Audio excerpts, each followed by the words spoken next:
It's not about anger, it's about comfort. It's about the fact that we are resilient. It's about the fact that we have each other's backs. Tonight, Boulder's Jewish community came together to pray for the people injured in this weekend's attack on Pearl Street. We now know 15 people were hurt that afternoon when a man threw Molotov cocktails into a group that was peacefully gathering to support Israeli hostages held by Hamas. 9 News reporter Mark Salinger was the only TV reporter inside tonight. He joins us from Boulder tonight. Mark. Yeah, Kim and Kyle, there were songs, there were prayers, and there were tears. For a community that's been attacked, tonight brought a little bit of peace. The terror caused on Pearl Street brought so much pain. Tonight, a community, together, began to heal. One of the things that we get to do is to bring comfort, I hope. There weren't enough seats inside the Jewish Community Center in Boulder for everyone who gathered. This tonight is not about anger, it's about comfort. 6 people from Congregation B'nai Shalom were burned.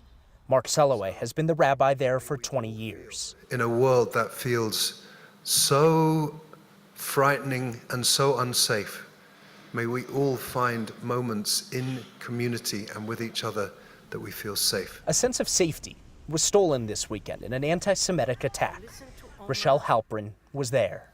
And then suddenly, a crash, a ball of fire, smoke, the smell, black smoke, the smell, the screams, flames around my feet.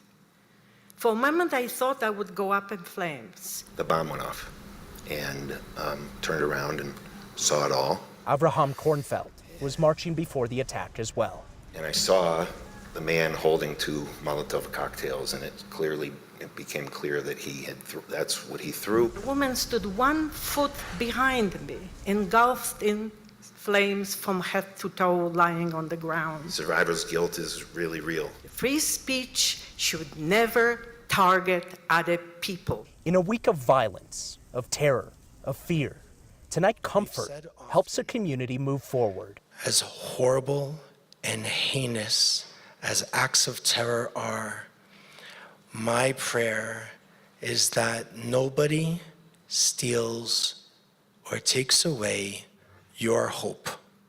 It's too important. We need it to survive. The people who were attacked were marching in support of Israeli hostages still being held in Gaza. They do so every week. Throughout the last couple of days, there were questions about whether they would continue doing that this upcoming weekend. Today, they said absolutely yes.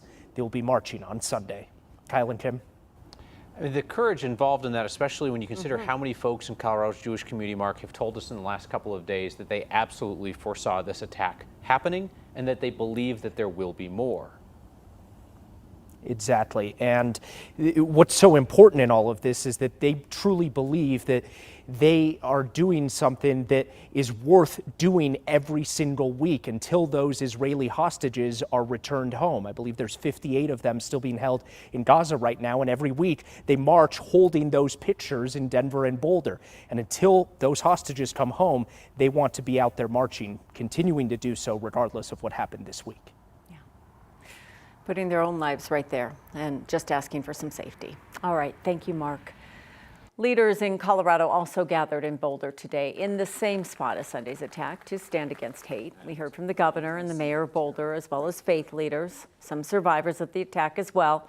For them, it was the first time to return to where it happened. Ori Gardner was walking with his parents along with Run for Their Lives that day. Today, he came back to reclaim this spot and to speak. When you hear someone say something like that's anti-Semitic or anti-Muslim or whatever it may be, it's our duty to speak up, and I'm going to take that away, and that's why I'm going to continue coming. Like, we have to speak up against it. Ori and his parents were not hurt. His dad takes photos for the Run for Their Lives group every week, and he snapped one moments before the attack on Sunday. He says it's part of police evidence now, but he thinks it will give a better picture of who all was there when the attack happened.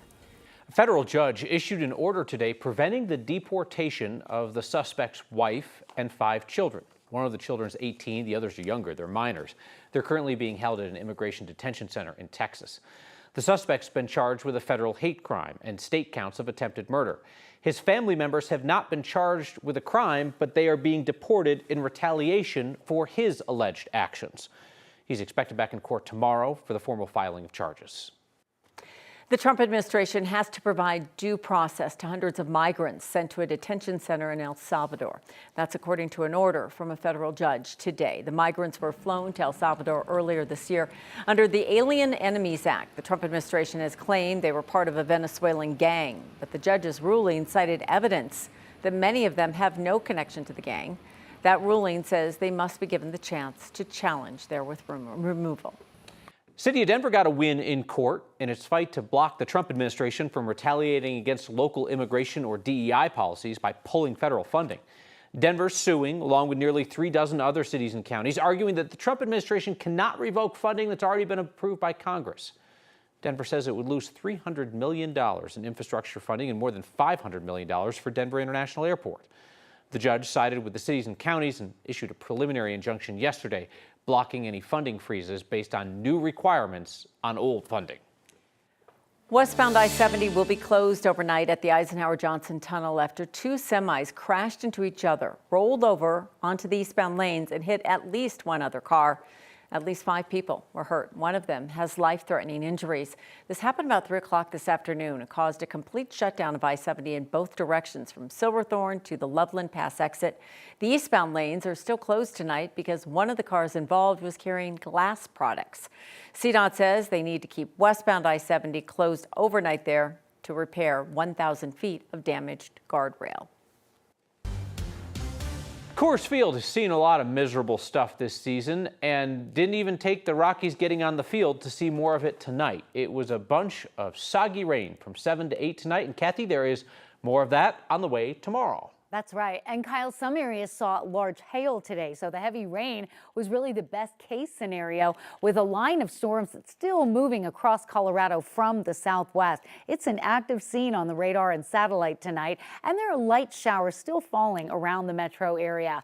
We've cooled back to the low and mid 50s up and down the Front Range. Heavy showers in southeastern Colorado, beneficial rain across the western slope, and a line of storms tracking toward the northeast. Storms that drop 1-inch diameter hail in Cheyenne, Grover, Raymer up around the Weld County area, and also drop penny-sized hail in the eastern suburbs of Denver, along with a 1/2 inch of rain in 35 minutes time. So a bit of flooding in the Glendale area. More moisture coming in from the southwest, even though the severe threat is now kind of shifting further south into New Mexico. Temperatures aren't going to move a whole lot over the next few hours, but you still might fall asleep to rain on the roof tonight. Tomorrow, another round of storms. Some could reach severe limits. The timing and impact of that ahead of a warmer and drier weekend outlook. I'll have all those details just ahead. A man has been indicted for working as an EMT without certification. The state says he was able to care for more than 100 people despite the fact he had no license to do so. Let's bring in 9 News reporter Janelle Finch, who spent the day looking into this investigation. And Janelle, what happens next? According to court documents, the state health department moved to pull Lauren Wilson's license before it expired. And more than a decade later, Wilson chose to resume working as an EMT despite the fact he wasn't certified. Lauren Wilson was so determined to provide care to others, a grand jury indictment says he changed his name and treated people without a license.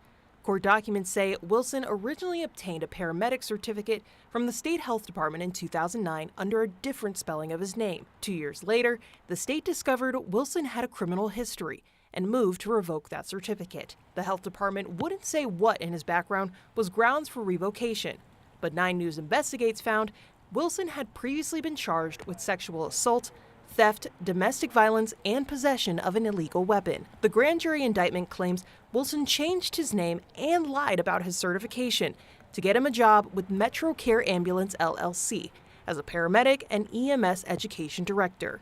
According to the state, Wilson provided care to more than 100 people over 2 months, mainly nursing home patients around the Denver metro area. The indictment says September 2022, he reapplied for his paramedic certificate, and CDPHE issued him a cease and desist letter to stop providing services. The Colorado Attorney General's office says he's facing charges for forgery of government-issued documents fraudulently representing a medical professional and attempting to influence a public servant. He is currently being held on a $50,000 bond. CDPHE couldn't answer how Wilson's certificate was issued in the first place or how he was able to go under the radar for so long. But in a statement, the state says it's committed to ensuring emergency medical service providers are properly credentialed and complying with the law. Janelle Finch, 9 News. We'll likely be hearing less from My Pillow guy Mike Lindell as his defamation trial continues in Denver. Today, the judge ordered Lindell to stop violating her rules against texting and tweeting from the trial's courtroom. And Lindell has agreed to stop doing media interviews that also violated court orders. Lindell was not held in contempt of court for his actions. He's being sued for defamation for his claims that Denver-based Dominion Voting Systems and one of its executives rigged the 2020 election against Donald Trump.